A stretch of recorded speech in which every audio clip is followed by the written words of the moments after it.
இப்போது பெற்றோர்கள்னும் போது எங்கள் ஐயாவுடைய ஒரு பாட்டு ஞாபகம் வருது. அந்த பாட்டை சொல்கிறேன். எங்கள் வள்ளல் பெருமானார் சொல்லுவாங்க, எப்படி இருக்கணும் பெற்றோர்கள். அவர் இறைவனோடு இணைத்து பாடுவார். அதை நம்ம ஒரு கருத்தை எடுத்துக்கலாம். தடித்த ஒரு மகனை தந்தை ஈண்டடித்தால், தடித்தனா தப்பு செய்கிறவன்.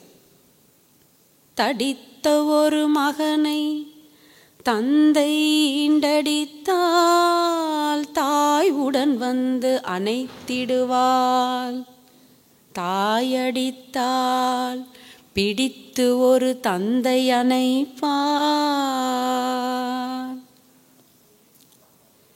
எனக்கு பேசிய தந்தையும் தாயும் பொடி திருமேனி அம்பலத்து ஆடும் புனிதா நீயே எனக்கு அனைத்தும் ஆதலால்.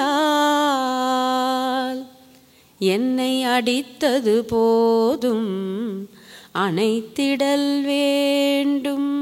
அம்மையப்பா இனி ஆற்றேன்.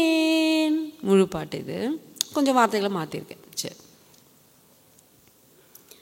என்ன சொல்கிறார் ஐயா? பேரண்டிங் தான் சொல்கிறார்.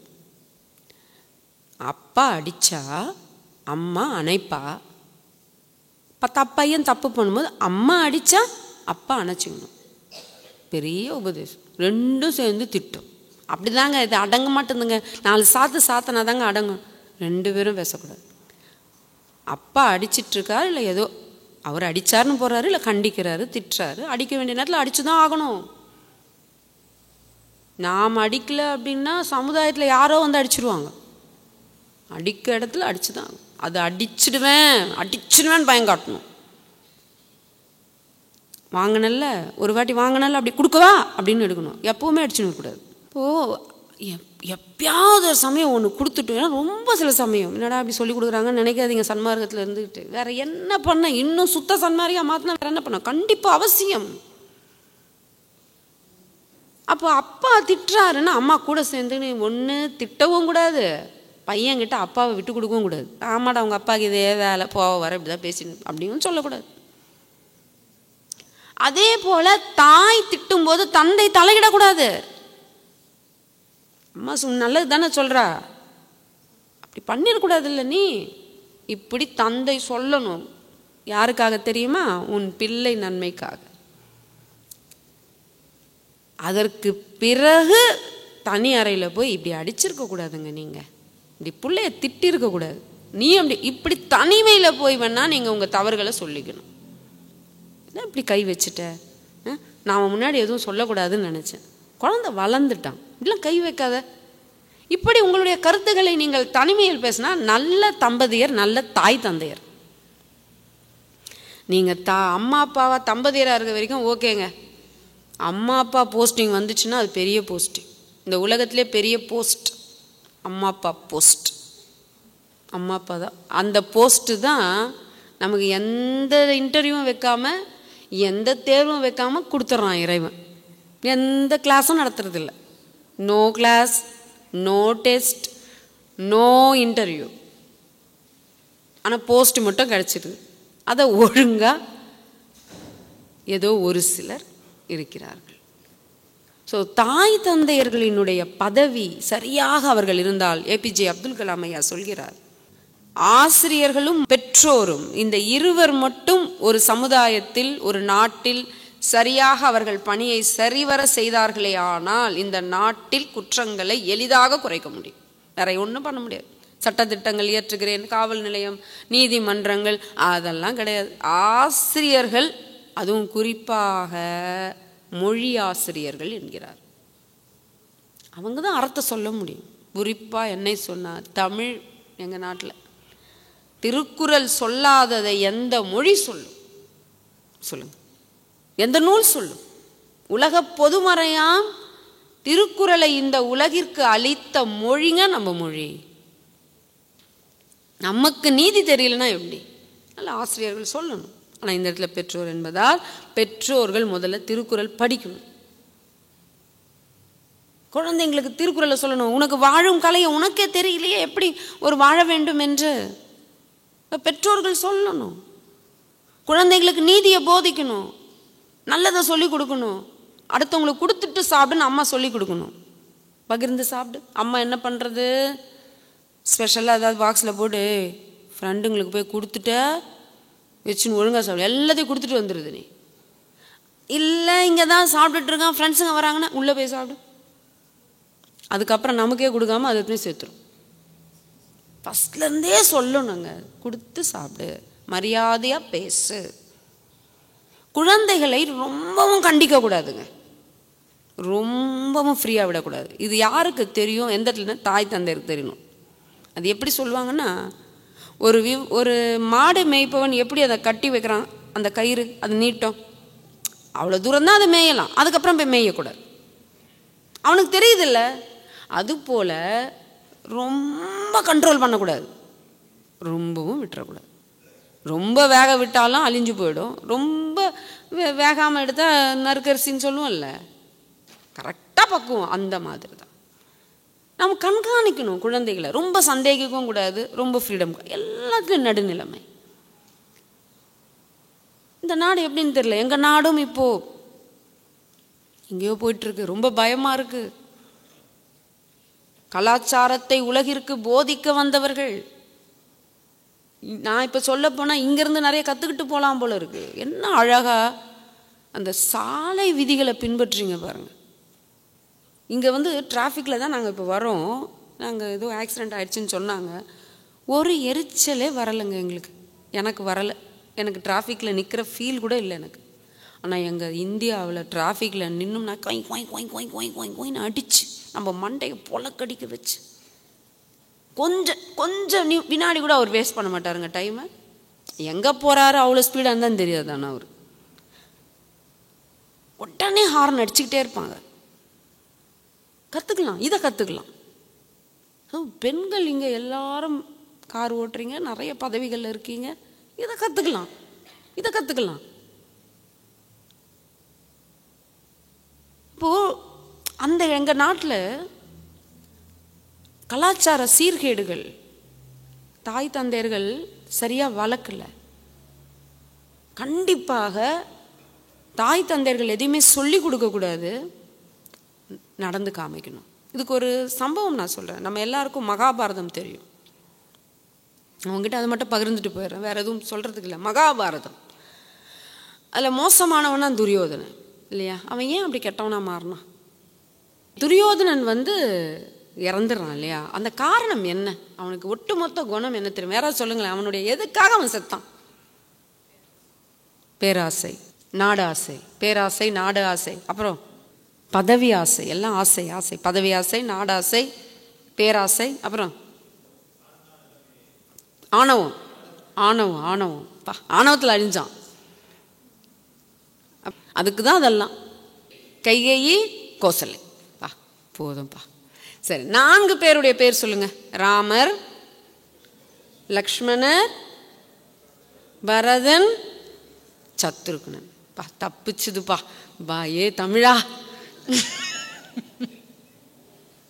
உன்னை கண்டு நான் பெருமிதம் கொள்கிறேன் அப்பா. சந்தோஷமா இருக்குங்க. இங்கே நீங்கள் சொல்கிறது நான் சும்மா அப்படி சொல்கிறேன், நான் உள்ளுக்குள்ளே பூரிப்பு தான் நினைக்கிறேன். அங்கே இருக்கவங்களுக்கே தெரியலங்க. இல்லை, ரொம்ப சந்தோஷம், ரொம்ப சந்தோஷம். இப்போ 4 இருக்காங்க இல்லையா, அதில் பரதனும் சத்ருகனும் யாருன்னு கேட்டிங்க அப்படின்னா, சாரி, லக்ஷ்மணனும் சத்ருகனும் சுமித்திரையினுடைய பிள்ளைங்க, ட்வின்ஸ்.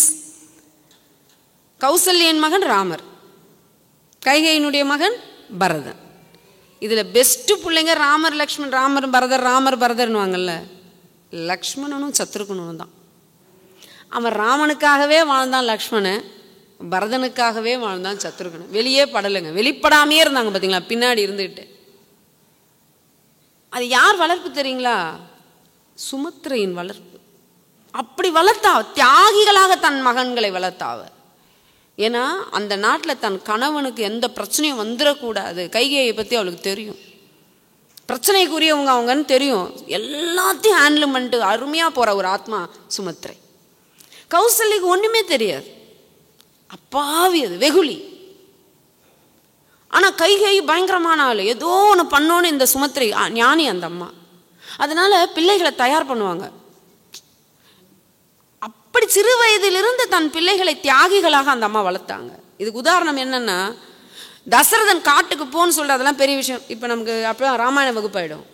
போன்னு சொன்ன பிறகு ராமன் கிளம்பணும், லக்ஷ்மணன் ஏன் கிளம்பணும்? ராமருக்கு தானே அந்த அம்மா 14 ஆண்டுகள், அதுக்கப்புறம் சீதா கிளம்பணும், ஒய்ஃபு, ஓகே சரி. லக்ஷ்மணன் எங்கே கிளம்பணும்? ஊர்மிலையை விட்டுட்டு. அவன் மட்டும் கொஞ்சம் சுமித்திரை அதட்டி இருந்தா, உனக்கு எதுக்கு, உள்ளே போ, உண்மையா போ சொன்னாங்க. சுமித்திரை கேட்டிருக்கலாம்ல, உண்மையா போ சொன்னாங்க, போடா உள்ள அப்படின்னு சொல்லியிருக்கலாம்ல. அவன் என்ன தெரியுங்களா சொன்னா, என்ன தெரியுங்களா சொன்னா, முதல்ல ராமன் போகிறான், கௌசல்யா கிட்டே போயிட்டு, அம்மா நான் காட்டுக்கு போகிறேன். கௌசல்யா என்ன காட்டுக்கு போக சொன்னது கைகை, அது பேயின்னு சொல்லிடுறாரு, அரக்கியது, அது மனுஷ ஜென்மமே இல்லைன்னு சொல்கிறாரு. 2வது, இந்த 3 மனைவிகளில் அரக்கி இல்லை விலங்குன்னு வச்சுக்கோங்க, 3 விஷயம் இருக்குது. விலங்கு, மனிதன், தெய்வம், 3 பேர் இருக்கும். கடவுள் பாதி, மிருகம் பாதி, இல்லையா? ஸோ நமக்குள்ள மனிதனுக்குள்ள கடவுளும் இருக்குது, விலங்கும் இருக்குது. இதில் நம்ம யாருன்றது தான் இப்போ விஷயம். அதில் கைகை விலங்கு. இப்போது கௌசல்யா யார்? ராமர் போகிறாரு காட்டுக்கு, இந்த அம்மா சொல்லிட்டாங்க. அம்மா போயிட்டு, அம்மா நான் காட்டுக்கு போகிறேன், அம்மா நான் காட்டுக்கு போகிறேன். எடுத்தவொடனே கௌசல்யா என்ன கேட்டால் தெரியுமா? முதல்ல அவர் சொன்னது, அம்மா நான் காட்டுக்கு போகிறேன்னு கூட சொல்லலை. ஏன்னா இப்போ பட்டாபிஷேகம், விடியற் காலை பட்டாபிஷேகம், அப்போ தான் நடக்குது போர். இது எதுவுமே தெரியாமல் உட்காந்துருக்காங்க பட்டாபிஷேகத்துக்கு. வசிஷ்டர் வந்துட்டார், எல்லாரும் வந்துட்டாங்க, குலகுருமார்கள்லாம் வந்துட்டாங்க. கௌசல்யா சந்தோஷத்தில் மிதக்கிறா. செய்தி வருது, கைகையை மட்டும் சொல்லியானு, இல்லைப்பா பரதன் தான் நாடாள போகிறான், நீ போய் காடை ஆள்ட்டுக்கோ, 14 வருஷம் போய் காடை ஆண்டுட்டு வா. அந்த குழந்தை வருது, அம்மா கிட்ட அம்மா அப்பா இன்னைக்கு எனக்கு பட்டாபிஷேகம் இல்லை, தம்பி பரதனுக்கு தான் இந்த நாடு. சந்தோஷம். கௌசல்யா ஒன்றுமே சொல்ல, சந்தோஷம். அது வரைக்கும் ஒன்றும் சொல்ல. அடுத்து நான் 14 ஆண்டுகள் காட்டுக்கு போனோம், அப்போ தான் அழுதான். அவனுக்கு ஏன் பட்டாபிஷேகம் கொடுக்குறாங்கன்னு அவ ஃபீல் பண்ணல. அப்போ என்ன சொன்னா, பரதன் நல்லவன், உன்னிலும் நல்லவன், அவன் ஆளட்டும், ஆனால் நீ ஏன் காட்டுக்கு செல்ல வேண்டும்? அவள் அழிக்கணும்னு நினைக்கல, ஆனால் அவ கைகேயி அழிக்கணும்னு நினைச்சா. இவ யாரையும் அழிக்கணும்னு நினைக்கல, தான் புள்ள நல்லா இருக்கணும்னு நினைக்கிறான். இது மனித குணம். இதுலேயே நீங்கள் ஆராய்ச்சி பண்ணலாம். சுமித்திரை கிட்ட போயிட்டு லக்ஷ்மணன் சொல்கிறான், அம்மா நானும் அண்ணன் கூட காட்டுக்கு போகிறேன், நானும் அண்ணன் கூட காட்டுக்கு போகிறேன். என்ன சொன்னா தெரியுமா சுமித்திரை? போ, ராமன் உயிரோடு வந்தால் நீயும் வா.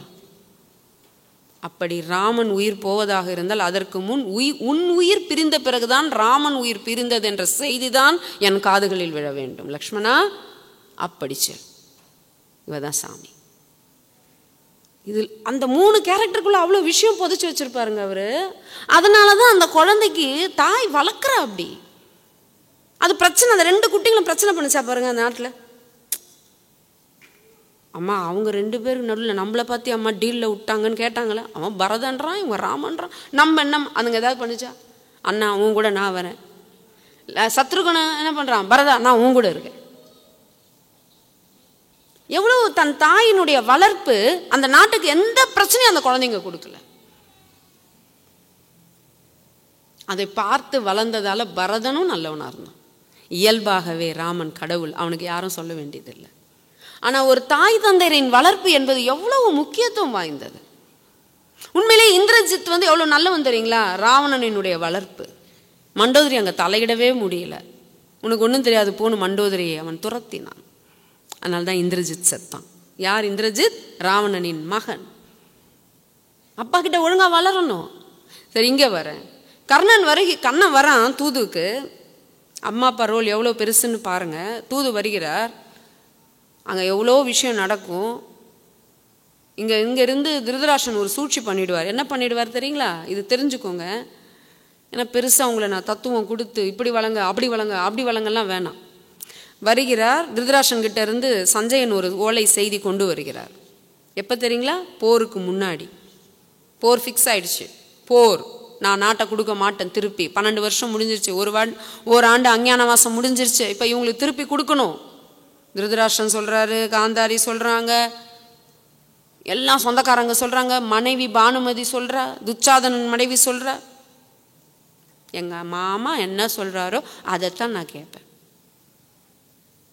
கேட்க மாட்டேன்றாங்க அவன். ஏய், நீ தான்டா சொன்ன 13 வருஷம் கழிச்சு வந்தா நாடு கொடுத்துருவேன் அப்படின்ட்டு. அப்ப சொன்னேன், இப்ப முடியாது. அவங்க முதல்ல நான் கண்டுபிடிச்சிட்டேன். அதெல்லாம் கண்டுபிடிக்கலடா, சூரிய அஸ்தமனம் ஆயிடுச்சு. கர்ணன் சொல்றான். நான் நம்ப மாட்டேன். சில பேர் அநியாயமா அழிவாங்கல்ல, அதுதான் துரியோதனன். இப்போ அவங்களுக்கு வீடு கிடையாதுங்க, சொந்த வீடு கிடையாது அந்த 5 பேருக்கும். அவங்க போய் மாமியார் வீட்டில் இருப்பாங்க, பாஞ்சாலியினுடைய வீட்டில் போய் தான் இருப்பாங்க 5 பேரும். இப்போ கிருஷ்ணன் அங்கே போயிருக்கான், என்னடா பண்ணுறது? இல்லை கொடுக்க மாட்டேன்றானுங்க. அப்போ போர் தான், வேற வழி கிடையாது, போர் செய்வோம். பார்த்தா சஞ்சயன் ஒரு ஓலையை கொடுத்துருவார். என்ன ஓலை தெரியுங்களா? தருமனுக்கு ஓலை. என்ன? தர்மா, என் மகன்கள் 100 பேரையும் நீ கொல்லக்கூடாது. உன்னிடத்தில் நான் உறுதிமொழி கோருகிறேன். தர்மர் ரொம்ப நல்லவர், நான் உறுதி அளிக்கிறேன். என் பாட்டன், என்னுடைய பெரிய அப்பாவினுடைய பெரிய தந்தையினுடைய சொல்லை நான் மீற மாட்டேன். நான் 100 என் தம்பிகளை நான் கொல்ல மாட்டேன். கண்ணன் தலையில கை வச்சுக்கினான். இப்போ எப்படிடா போரு? இவன் 100 பேரை கொல்ல மாட்டான்னு எழுதி கொடுத்துட்டான்டா. அர்ஜுனன் சொல்றான், இவனை திருத்தவே முடியாது. அப்போ இந்த சூதாடி நம்மளை கவுத்தான். இப்போ போர் வேஸ்டா தான் முடிஞ்சிருச்சு. பீமன் சொல்றான், அண்ணா நீ என்ன பண்றது? உன்னை திருந்தவே மாட்டியா? இல்லை, பெரிய தந்தை சொன்ன பிறகு நான் மீற மாட்டேன். ஏன்னா குந்தி அப்படி வளர்த்தா. குந்தியின் வளர்ப்பு அப்படி. அதான் சொல்றேன், குந்தியின் வளர்ப்பு அப்படி. விட்டுக்கூடு, நீ ஒன்றும் கெட்டு போயிட போறது இல்லை. அப்படி சொல்லி வளர்த்தா. அவ காந்தாரியும் நல்லவதான், அவ வளர்க்கல. அதை இல்லைன்னு சொல்லிடுச்சு. இப்போ கிருஷ்ணன் கிட்ட போய் எல்லாம் சரணடைஞ்சாங்க. ஆமாடா எல்லாம் பண்ணிடுங்க, என்கிட்ட வாங்க. இப்போ போர் இல்லை, நீ போய் போர் இல்லைன்னு சொல்லிட்டு வந்துரு. இப்போ கிருஷ்ணர் தூது போறார். அது பெரிய கதை. கிருஷ்ணர் போறாரு, போயிட்டு திருதராஷ்டிரன் கிட்ட போய் சொல்றாரு, நீ இந்த மாதிரி ஒரு கேட்டியே, இப்போ நாங்கள் எப்படி போர் செய்யறது? இப்போ நீ இப்படி நின்றுட்டியே, நாங்கள் எப்படி போர் செய்யறது? உன் பையனுக்கு சொல்ல மாட்டியா நீ இதை? அங்கே அந்த பையன் எதுவுமே எல்லாருக்கும், அவங்ககிட்ட போய் 100 பேரை கொல்லக்கூடாதுன்னு வாங்கிட்டே, இதை உன்னுடைய துரியோதனன்கிட்ட நீ சொல்ல முடியாதான்னு கிருஷ்ணர் கேட்பாரு. அவன் சொல்றான், அவன் எனக்கு அடங்கவே மாட்டேங்கிறான். இது அப்பாவா? ராஜாடா நீ, வேற நீ ராஜா. என் புள்ள எனக்கு அடங்கலன்னு சொன்னா அவன் அழிவுக்கு நீ வித்துடுகிறாய் என்று தெரியவில்லை? சிறு வயதிலிருந்தே நீ அடக்கி இருக்கணும்ல, அடக்கல, விட்டுட்ட மாமங்கிட்ட. அவன் அடங்கலை எனக்கு, நான் என்ன பண்ணேன்? ஆனால் அவன் எனக்கு உயிரோடு இருக்கணும். இந்த மாதிரி சில அம்மாங்க இருக்கு. எங்கள் பள்ளியில் கூட, நானும் ஆசிரியை தானே, 12ஆம் வகுப்பு ஆசிரியை தானே, பசங்க தெரியுமே பயங்கர சேட்டை பண்ணுங்க. சிலதெல்லாம் பயங்கரமாக இருக்கும், சுத்தமாக மதிக்க மாட்டாங்க, எல்லா தீய பழக்கங்களும் இருக்கும். எப்பயாவது ஒரு சமயம் பேரண்ட்ஸை வர வைப்போம், வச்சு சத்தம் இல்லாமல் அந்த பையனையும் கூப்பிட்டு பிரின்சிபல் ரூமில் வச்சு, தலைமை ஆசிரியர் அறையில் வச்சு, இந்த மாதிரி பண்ணுறாமா அப்படின்னு சொன்னால், இந்த மாதிரி பெண்களை மதிக்க மாட்டேங்கிறான், கொஞ்சம் பெண் குழந்தைங்கிட்ட அப்படி பேசுகிறான், ஆசிரியர்கள்ட்ட மரியாதை இல்லாமல் நடந்துக்கிறான், கொஞ்சம் கூட மதிக்க மாட்டேங்கிறான்னு சொல்லுவோம். அவங்க அம்மா என்ன சொல்லணுங்க சொல்லுங்கள்? அவங்க அம்மா சொல்லுவான், அவன் என்னையே வீட்டில் அப்படி தான் மிஸ் பண்ணுவான் அப்படின்வாங்க. நீயே குழி தோன்றியம்மா, இதுவா வளர்ப்பு? எந்த நான் அப்புறமா பாடுறேன் இந்த பாட்டை உங்களுக்கு. சரி, அப்போ துரியோதனன் சொல்கிறேன், திருதராஷ்டிரன் சொல்கிறார், என் பேச்சு அவன் கேட்க மாட்டான். நீ எவ்வளோ போட்டாலும் அவன் தான் கேட்பான். நான் அர்ஜுனனும் கிடையாது, பாண்டவரில் ஒருத்தரும் கிடையாது. இப்போ என்ன சொல்கிற, சூதாடினது தப்புன்றியா? தப்பு தான், தெரிஞ்சு தான் பண்ணேன். சபையில் வைத்து ஒரு பெண்ணை தூகில் உரிக்கிறது தப்புன்னு எனக்கு தெரியாது, தெரியும், வேணும்னு தான் பண்ணேன். இப்போ அஞ்ஞான வாசம் முடிச்சுட்டு வந்தால் நான் நாடை கொடுக்குறேன்னு சொன்னேன், கொடுக்கல, வாக்கு தவறிட்டேன், தெரிஞ்சு தான் பண்ணேன். இப்போ என்னன்ற, இப்போ கிருஷ்ணருக்கு எவ்வளோ கோவம் வரும், எவ்வளோ பெரிய ஆள் அவர், ஆணவத்தில் அழிஞ்சான். இப்போ என்ன, இப்போ திருதராஷ்டிரம் அப்படியே பார்க்குறாரு, போரை நிறுத்த வேண்டும், உன் தந்தை இப்படி வாங்கிட்டார். தர்மன் அது கட்டுப்பட்டுட்டான். இப்போ எப்படி எங்களால் போர் செய்ய முடியும்? எங்களிடத்தில் வீரம் இல்லாமல் இல்லை, போர் செய்ய முடியாது துரியோதனா, உன் தந்தை. அதை பற்றி எனக்கு கவலை இல்லை, நாடு கொடுக்க முடியாது. சரி 5 ஊர்களை கொடு, 5 ஊர்களையும் கொடுக்க முடியாது. 5 வீடுகளை கொடு, வீடும் கொடுக்க முடியாது. ஊசி 5 ஊசியில இடம் கூட கொடுக்க முடியாது. போ. யார் கேட்கறது? யாருங்க? பரமாத்மா. தாங்க திமிரு. கண்ணா அப்படியே திருதராஷ்டிரன் அநியாயம் பண்ணிட்டியடா, இந்த குழந்தைகளுக்கு துரோகம் பண்ணிட்டடா நீன்னு பார்ப்பாரு. அப்போ திருதராஷ்டிரன் எழுந்து, நான் பெற்ற வாக்குறுதியை திருப்பி அளிக்கிறேன். கொடுத்தாருங்க. தர்மா, நீ கொடுத்த வாக்குறுதியை திரும்ப நான் பெற்றுக்கொள்கிறேன், வேண்டாம், நீ என்ன வேணாலும் பண்ணிக்கோன்னு சொல்லிட்டு கோபமாக எழுந்து அந்த இடத்த விட்டு போயிடுவார். வேலைக்கு போகிறேன், ஓடுறேன்னு உங்கள் பிள்ளைகளுக்கு பணம் சேர்க்கிறோம். உடல் நடத்தை கொடுத்தோமா, மனவளத்தை கொடுத்தோமா, சூழல்களை எதிர்கொள்ளும் தைரியத்தை உட்காந்து பேசணுமா? சொல்கிறேன் அன்பு உள்ளங்களே, டெய்லி குழந்தைங்களோட 1 மணி நேரம் நீங்கள் ஸ்பெண்ட் பண்ணணும். பள்ளியிலேருந்து வராங்க, ஸ்கூல்ஸ் வராங்கண்ணா அப்படின்னா அவங்கக்கிட்ட கேட்கணும், இன்றைக்கி என்ன பாடம் நடத்துனாங்க, யார் உனக்கு ஃப்ரெண்ட்ஸ், அவங்க ஃப்ரெண்ட்ஸ் பேர் ஃபுல்லாக அவங்களுக்கு தெரியணும். டெய்லி நீங்கள் கதை சொல்லணும். இரவு நேரத்தில் குட்டி பாப்பா உட்கார வச்சுக்கிட்டு படுக்க வச்சுட்டு குழந்தைங்களுக்கு கதை சொல்லணும், தாலாட்டு பாடணும். இன்னும் நிறைய இருக்குது, எனக்கு சொல்ல நேரம் இல்லை, அவ்வளோ விஷயம் இருக்குது. இந்த தாய் தந்தையர்கள் என்பது சாதாரண, நாளைய இந்தியா, நாளைய நாங்கள் இந்தியான்னு சொல்கிறோம், நாளைய மலேசியா, நாளைய உலகம். அம்மா நீங்கள் உங்கள் குழந்தைங்களை நீங்கள் வளர்க்குறீங்க, நீங்கள் போயிட்டா கூட உங்கள் பணமோ நீங்கள் கொடுத்த படிப்போ எல்லாம் பாதுகாக்காது. நீங்கள் கொடுத்தீங்க பார்த்தீங்களா ஒரு அனுபவம், அறிவுரை, அதுதான்மா பாதுகாக்கும். ஏம்மா கொடுக்கவே மாட்டேங்க, நேரமே ஒதுக்கிறது இல்லையே. நாங்கள் சொல்லுவோம் தமிழ்நாட்டில், நீ பக்கம் உட்காந்து சீரியல் பாரு, நீ ஒரு பக்கம் லேப்டாப் ஒன்று செல்லு ஒன்று, அவ்வளோதான், அது பக்கம் உட்காந்து எதையாவது பார்க்கட்டும். இப்போ எப்படி தான் வாழ்க்கை போயிடுச்சு. அப்போ அவர்களுக்குன்ற நேரம் கொடுக்க வேண்டாமா? கண்டிப்பாக நேரம் ஒதுக்குங்க. உங்களோடு அவங்க பேசணும். இன்னொன்று சொல்கிறேன், கேட்ட பொருளெல்லாம் வாங்கியே கொடுக்காதீங்க, தயவு செய்து வாங்கி கொடுக்காதீங்க குழந்தைங்களுக்கு. இன்னொன்று, அந்த பொருள் அவனுக்கு தேவையே இருந்தால் கூட அவன் அடம் பிடிக்கும் போது கொடுக்காதீங்க. கிடையாது, கொடுக்க முடியாது அப்படின்னு சொல்லி பழக்கம். ஐயோ என் பிள்ளை நான் அனுபவிக்கல, அதாவது அனுபவிக்கட்டுமே நினைக்காதீங்க. நல்ல அனுபவங்களை கொடுங்க, போராடும் சக்தியை கொடுங்க, தோல்வியை சந்திக்கிற தைரியத்தை கொடுங்க. இப்போ முடியாது இப்படி அந்த ஒரு அதட்டல் இருக்கணும் தாய் தந்தையர்கள்ட்ட. அம்மா அப்பா பயந்தா அப்புறம் எப்படிங்க? அம்மா இஸ் ஆல்வேஸ் அம்மா, அப்பா இஸ் ஆல்வேஸ் அப்பா. பயந்தா அது எப்படி? அது ஒரு பையன், நான் வகுப்பு தான் எடுத்துகிட்டு இருக்கேங்க, ஒரு கிராமத்தில் ஒரு பையன் அங்கேருந்து வருது. அந்த மாதிரி என் குழந்தைங்க இருக்க மாட்டாங்கன்னு நினைக்கிறேன். ஏ லூஸு அப்படின்னா, யாரை சொல்கிறான் இவன்? ஏதோ ஃப்ரெண்டை கூப்பிட்றான் பொழுது பார்த்தா அவங்க அம்மா இல்லை, இதோ வந்துட்டேன் இருடான்னு இறந்து போகுது இந்த அம்மா. அவன் அவங்க அம்மாவை கூப்பிட்றது ஏ லூஸு. அந்த அம்மாவும் இதோ வரேன் இருடான்னு எழுந்து போகிறாங்க. இது என்னங்க? இது நல்ல மனிதர்களோட பழக விடுங்க. எங்கேயாவது கிளாஸுக்கு இந்த மாதிரி போகிறானே, ஏன் போகிற இப்போவே, ஏன் போகிற இப்போ, எப்போ போவா? இந்த மாதிரி வகுப்பு எங்கள் குழந்தைங்க, சில குழந்தைங்கள்லாம் மறைஞ்சிருந்து கேட்குறம்மான்னுவாங்க. நல்ல அம்மா அப்பான்னுவேன். எங்கள் அப்பா திட்டுறாருமா, எங்கள் அம்மா திட்டுறாங்கம்மா, அதுக்கு பதிலாக ஃப்ரெண்ட்ஸுங்களோட மாலுக்கு போனால் கூட சும்மாதாம்மா இருக்கிறாங்க. ஆனால் இந்த வகுப்பு அட்டன் பண்ணுறேன்னா எதுக்குன்னு கேட்குறாங்கன்னா நான் என்ன பண்ணேன்? இன்னும் குழந்தை நல்ல மதிப்பெண் எடுக்கும், இன்னும் ஒழுக்கமாக இருக்கும், தோல்விகளை சந்தித்தா தோண்டு போகாது. அது வேண்டாமா? என்ன அறியாமை? அவ்வளவு அறியாமையில் இருக்கிறார். அன்பு உள்ளங்களே, குழந்தைகளே, பெரியவர்களே, இந்த ஒரு பாடலையாவது பிடிச்சிக்கோங்க. இன்னும் எவ்வளோ விஷயம் இருக்குது. திருக்குறள் சொல்லாதது மகப்பேறு என்கிற அதிகாரத்தில் அவ்வளவு அழகாக சொல்லிட்டு போயிருக்காங்க. இதெல்லாம் படிங்க, மக்களுக்கு சொல்லுங்கள், உங்கள் குழந்தைகளை நல்லா வளங்க. அதை விட இறை பக்தியோடு இருங்கள். உங்கள் குழந்தைகளுக்கு இறை பக்தியை கொடுத்துருங்க, வள்ளலாரை கொடுத்துருங்க. தர்ம உணர்வோடு இருங்க, நல்லா இருப்பீங்க. வாழ்க்கையை பற்றி நீங்கள் கவலைப்பட வேண்டியதே இல்லை. இவங்க பார்த்துப்பாங்க உங்கள் வாழ்க்கையை, உங்கள் உணர்வு பார்த்துக்கொள்ளும். சென்ற இடத்தால் செலவிடா தீதொரி நன்றின் பால் உய்ப்பது அறிவு. இவங்க கேட்டதுக்கு பதில்.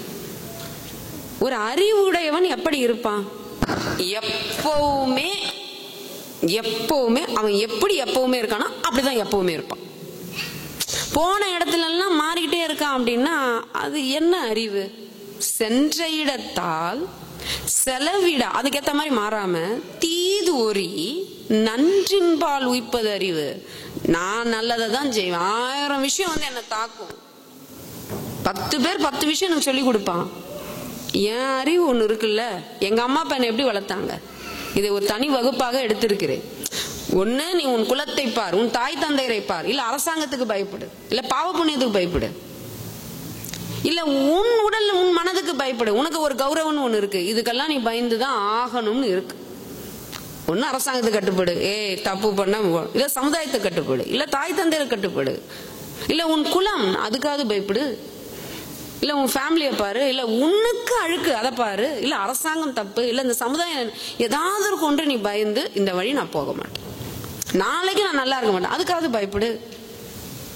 அதனால அந்த அறிவு வந்து சொல்லும் பொழுது, தாய் தந்தைகள் அப்படி வளர்க்கும் பொழுது நிச்சயம் அந்த குழந்தை போகாது. அது 1-2 மகாத்மா காந்தி பையனே தப்பு பண்ணான்னு சொல்லுவாங்க. அப்ப எப்படி? அதை ஆராயாமல் நம் கடன் நல்லா வளங்க, அதுக்கப்புறம் இறைவன் கிட்ட விட்டுருங்க.